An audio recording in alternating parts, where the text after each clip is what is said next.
যে আমি এনেকৈ বাহিৰ লোকৰ পৰা পইচা খুজিলে আমি লাজ পাওঁ যে আমি মুখ্যমন্ত্ৰীক প্ৰশ্ন কৰিব খুজিছোঁ যে আপুনি ৰিলিফ ফাণ্ডত ৰাইজৰ পৰা কিয় লৈছে আপুনি কিয় বিচাৰিছে ৰাইজৰ পৰা তেতিয়াহ'লে নাম্বাৰ 1 আৰু নাম্বাৰ 2 কথাটো আজিৰ পৰা এসপ্তাহৰ আগত আপুনি যিটো ষ্টেটমেণ্ট দিছে সেই ষ্টেটমেণ্টত আপুনি নিজেই কৈছে যে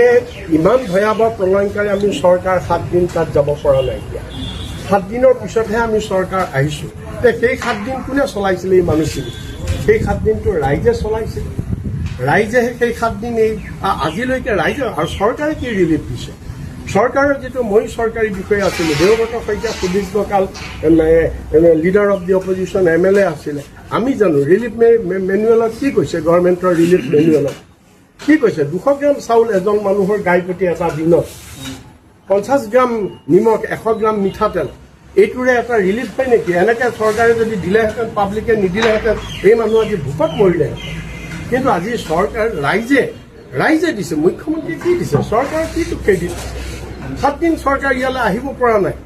তাত আমাৰ এইটো কি বুলি কয় ৰাইজে এই 7 দিন বা এতিয়াও ৰাইজে আৰু ইমান পৰ্যাপ্ত পৰিমাণে আজি যি আহিছে ধৰক এতিয়া মই ৰেচনৰ কথা বাদ দিলোঁ চাউল দালিৰ কথা বাদ দিলোঁ বাকী সামগ্ৰীও ৰাইজে যেনেধৰণে দিছে বাচন বৰ্তন আঁঠুৱা কাপোৰ কানিৰ পৰা ধৰি চৰকাৰে এনেকৈ দিব পাৰিব চৰকাৰে দিছে নেকি এনেকৈ চৰকাৰ চিষ্টেম আছে নেকি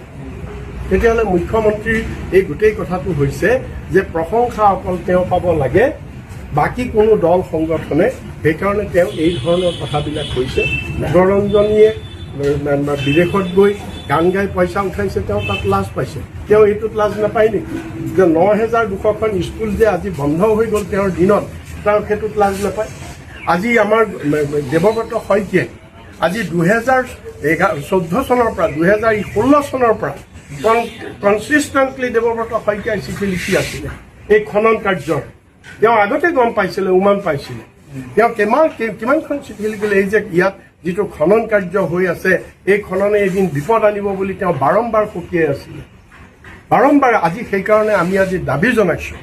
যে দেৱব্ৰত শইকীয়া ডাঙৰীয়াই সেইখিনি সময়ত যি অভিযোগ আনিছিল সেই অভিযোগৰ ওপৰত যদি চৰকাৰ তৎপৰ হ'লহেঁতেন আজি শিৱসাগৰত এই ঘটনা নহ'লহেঁতেন গতিকে আমি আজি দাবী কৰিছোঁ যে মুখ্যমন্ত্ৰীয়ে এখন হোৱাইট পেপাৰ শ্বেতপত্ৰ প্ৰকাশ কৰিব লাগে আৰু এই শ্বেতপত্ৰত চৰকাৰে ক'ব লাগে এতিয়ালৈকে কিমান ঘৰ কিমান গাঁও কিমান ঘৰ মানুহ ক্ষতিগ্ৰস্ত হ'ল কিমানখন গাঁও ক্ষতিগ্ৰস্ত হ'ল কিমান মাটি ক্ষতিগ্ৰস্ত হ'ল কিমান মানুহৰ খেতি বাতি সৰ্বস্বান্ত হ'ল কিমান মানুহৰ ঘৰ দুৱাৰ গ'ল কিমান মানুহৰ মৃত্যু হ'ল কিমানৰ মৃতদেহ উদ্ধাৰ হ'ল কিমানৰ এতিয়ালৈকে উদ্ধাৰ হ'বলৈ বাকী আছে আৰু কিমান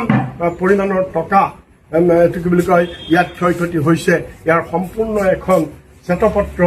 চৰকাৰে ইয়াক দাখিল কৰিব লাগে আৰু এটা উচ্চ পৰ্যায়ৰ তদন্ত চৰকাৰে কৰিব লাগে এইকাৰণে কৰিব লাগে যে তাত নদী বিশেষজ্ঞ থাকিব লাগে বানপানী বিশেষজ্ঞ থাকিব লাগে হাইলি টেকনিকেল মানুহ থাকিব লাগে এই টেকনিকেল মানুহ লৈ IITৰ পৰা ধৰি তেনেধৰণৰ টেকনিকেল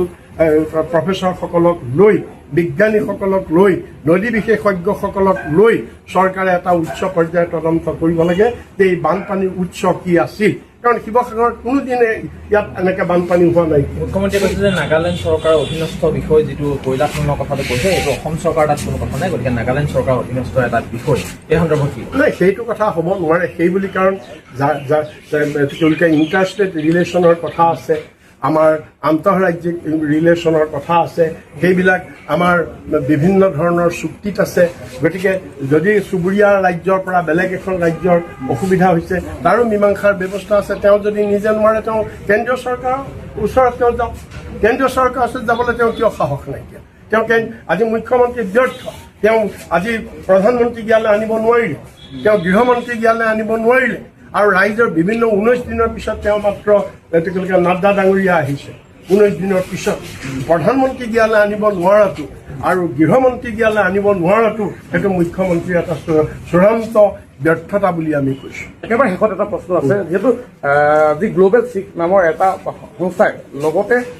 ছলমান খানে বহুত সহায় সহযোগ কৰিছে 500 পৰিয়ালক যিহেতু তেখেতলোকে ঘৰ বনাই দিয়াৰ বাবে আহিছে আজি তেখেতলোকে কৈছে ময়ো দশমত মই তাৰ পৰাই আহিছোঁ তেনে ক্ষেত্ৰত যদি অসমৰ মুখ্যমন্ত্ৰীয়ে যদি এনেধৰণৰ থলুৱা মন্তব্য দিবলৈ হয় তেনেহ'লে যিসমূহ বলিউড যি তাৰকা ছলমান খানৰ যি পদক্ষেপক আপুনি কেনেকুৱা ধৰণে প্ৰশংসা কৰিব বা তেখেতে কৰাটো উচিত হয় নে নহয়? নহয়, এনেকুৱা এটা প্ৰলয়ংকাৰী ছলমান খানেই হওক বা যোনেই হওক, যোনেই সহায় কৰিবলৈ আগবাঢ়ি আহিছে, আমি সকলোকে স্বাগতম কৰিব লাগে, সকলোকে আমি ধন্যবাদ কৰিব লাগে আৰু দিব লাগে। কাৰণ এইটো বিপদত আমি কোনেও কাৰো গালে ঠেলিব নালাগে। আৰু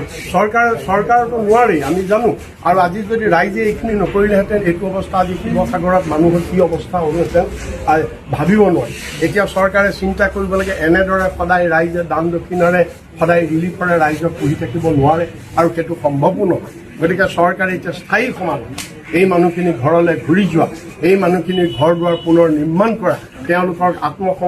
সংস্থাপন, এই কথাবিলাক চৰকাৰে চিন্তা কৰিব লাগে। কিন্তু সেইবিলাক কথা মুখ্যমন্ত্ৰীয়ে চিন্তা নকৰি কেৱল তেওঁ নিজৰ জনপ্ৰিয়তাৰ কাৰণে তেওঁ এনেধৰণৰ এতিয়া পুলিচ লগাই দিম বুলি কৈছে। কোনোবাই যদি ৰিলিফৰ নামত চান্দা উঠায় পুলিচ লগাই দিম বুলি কৈছে। গতিকে এই ধৰণৰ এটা অগণতান্ত্ৰিক, এটা ফেচিবাদী মুখ্যমন্ত্ৰী আজি বানপানীক লৈ আজি ৰাজনীতি, আমাৰ দেৱব্ৰত শইকীয়াই আজি কেনেধৰণে তেওঁ কিবা পাব্লিচিটি কৰিছে নেকি? আমাৰ কংগ্ৰেছে দিছে, অন্যবিলাকে দিছে, আমিতো ক'তো আমি তাত নাম লিখা নাই, আমাৰ লেবেল লগোৱা নাই। আজি বিজেপিয়ে কি কৰিছে? এটা সামান্য ৰিলিফ দি তেওঁলোকে তাত লেবেল লগাইছে বিজেপিৰ পৰা দিয়া বুলি। এই ৰাজনীতি কোনে কৰিছে?